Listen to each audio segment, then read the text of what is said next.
Mic check 1 2 1 2. It's the Y2K collector, and this might have been the worst get pro week in GameStop history. And I think one of the worst parts about it was that it lasted 2 weeks. A pro week this bad really should have only been limited to 1 week. But just to remind everyone of how little there was by way of game deals or video game deals, just gonna take everyone through the breakdown again. So obviously it was double pro week, so there were 2 weeks to it. You got an extra 10% off on all pre-owned games, right? So big wow there. And then you got buy two get one free on toys, collectibles, apparel. What is this? Toys, collectibles, apparel, homeware, and trading cards. So all right. And then you got double pro week, 5% off video games. So that's new games. Then you had double pro week, a Candy Con faceplate. All right, so that was whatever that was. And then you have 20% extra trade-in credit, which is probably the best part about this entire pro week deal. And so just looking at the pro week as a whole, this has to be the most lackluster, probably the weakest pro week that I've seen from GameStop in a really long time when you're thinking about video games, right? Not toys, not collectibles, video games. The last time I checked, the name of this place was GameStop, not Toy Stop. And it's just a little sad to see like kind of the direction that things are going. Now, there's no doubt that we are in a time frame where, it's just getting harder and harder to find good deals because it's, the winter's coming, fall's here, things are slowing down, yard sales aren't as good, flea markets aren't as good. So typically this is when we jump on GameStop's website to see what they have. Now, don't get me wrong, I'm seeing some decent stuff. They've got a Def Jam 5 for New York on here for 98 bucks. I mean, Pro Week does end in a couple hours, so you could pick up a Def Jam 5 for New York for under 100 bucks. That might not be a bad deal when you're looking at their online website. Mario Kart Double Dash for 49. That's really not much of a deal at all. Another Def Jam 5 for New York. Legend of Zelda Twilight Princess on the GameCube. Digimon. So they've got some things. Now, there's something that I did notice about GameStop's website is that they are marking down games as well.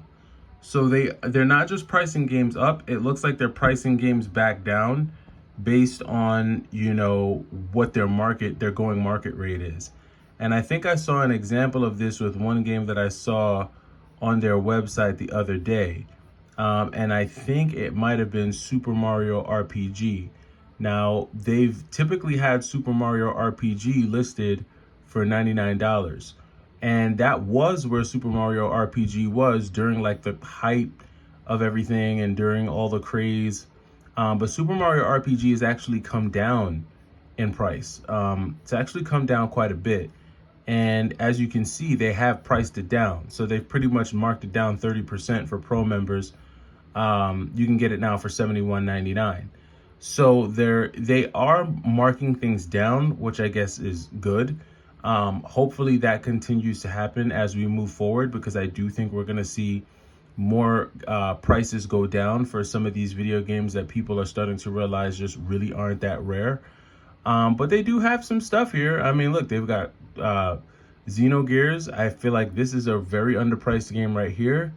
So there's a couple deals out there. Xenogears at $76.49 is not bad at all, to be honest with you. Xenogears is easily $125 to $150 game. More than likely, you won't get the case and manual with this. But if you just want to play the game, 76 bucks isn't too bad.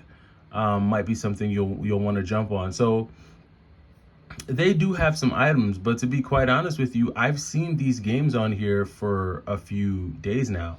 Now, had this been like a buy two get one type of promotion, had you been able to pick some of these games up and maybe get a couple freebies, I think a lot of these games would have sold already. I think there's a good chunk of these games that probably would no longer be on the website, but because you're pretty much paying market price for a lot of these games, there's really no benefit to you. I mean, you keep on going down. Look at that, 69. Basically $70, right, for Legend of Zelda Ocarina of Time on the GameCube.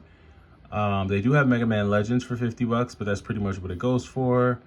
Um, there's a few games that they do have underpriced, a few games that they still have, a lot of games that they still have overpriced for sure. And I think they're just trying to keep up with market trends at this point and just make themselves a viable player in the retro games market.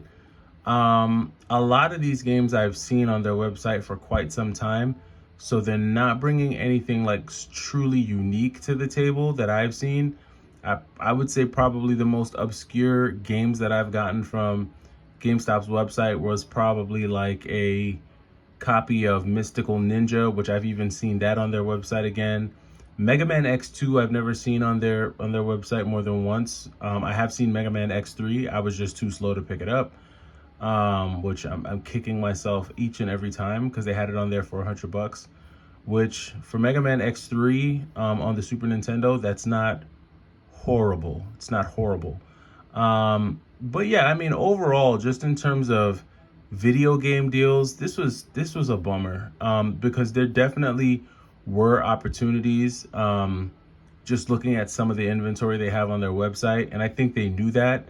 And I think with all of the awareness around, them carrying retro games, I think they just put a kibosh on all that. I think they just said, you know what, we're gonna take away these buy two get ones, because if we don't, everyone's going to be milking all of our retro inventory. We're going to lose so many retro games. We're going to be giving away so many retro games.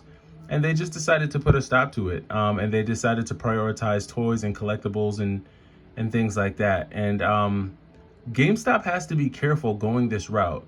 I think they really got to be careful with abandoning the core focus being on video games and turning to trading cards and collectibles and toys and stuff like that. Because if they do this right and they begin to cater to that market, they may gain more casual shoppers, right? Yeah, they may gain more of the moms and dads that pass through the store because their kid wants a book bag, and yeah, those sales may come and go, but what they're gonna lose is they're gonna lose their core gaming audience. And to be quite honest with you, maybe they're not making a lot of money from their new video game sales. And by new video games, I mean maybe selling brand new PS5 games and brand new PS4 and Switch games. Maybe those aren't the breadwinners for them. I've been talking to a few people who have told me that they're doing horribly right now. I don't really check like their stock price or anything like that. I just buy games from them. But if they're doing as bad as people are saying, then it's really just a matter of time before things go belly up. Because at this point, when you have 2 weeks of sales and you only offer 10% off video games and 5% off new games, I mean, it feels like a real slap in the face to a lot of people who turn to GameStop for deals on video games. And I get it. Again, I get it. They got to protect themselves from people who would want to take advantage of the system and buy up all their Pokemon games to turn around and resell them. I get that. But when you have 2 weeks of toys and collectibles sales, that's like, what is that? So I don't know. But in my opinion, I genuinely do think that this might be the worst pro week that I've seen GameStop put together for video games in a really long time. Let me know what you think down in the comments. Do you think they still have great options to accompany a great deal, or do you think just the focus is in the wrong direction? I'm interested to know your thoughts. It's been a crazy day. I'm working on my video setup. I'm trying to work on a few things to better record, like when I'm just kind of capturing screen time. So I got to do some, get some better equipment here. I'm working on it, trying to take things to another level here on the channel. So bear with me. But I definitely appreciate you all just kind of rocking with me over the past week. A lot of changes coming. Today was a crazy day. Spent a lot of time with the family today, so it was a ton of fun. Hopefully you got to go outside. The weather was amazing today. Beautiful, beautiful weather out here on the East Coast. So hopefully you got to enjoy some of that amazing early fall weather. It's just gorgeous. This time of year on the East Coast, if you're anywhere like east of Midwest, East, if you're anywhere where like the leaves change and you're seeing all of those awesome autumn colors and you combine that with crystal clear skies and like perfect temperatures, a perfect 73 degrees, sunny. I mean, that's just a recipe for an amazing day outdoors. So hopefully you all got to enjoy it, and let me know if you did. It's the Y2K Collector. I'll catch you in the next video. Take it easy.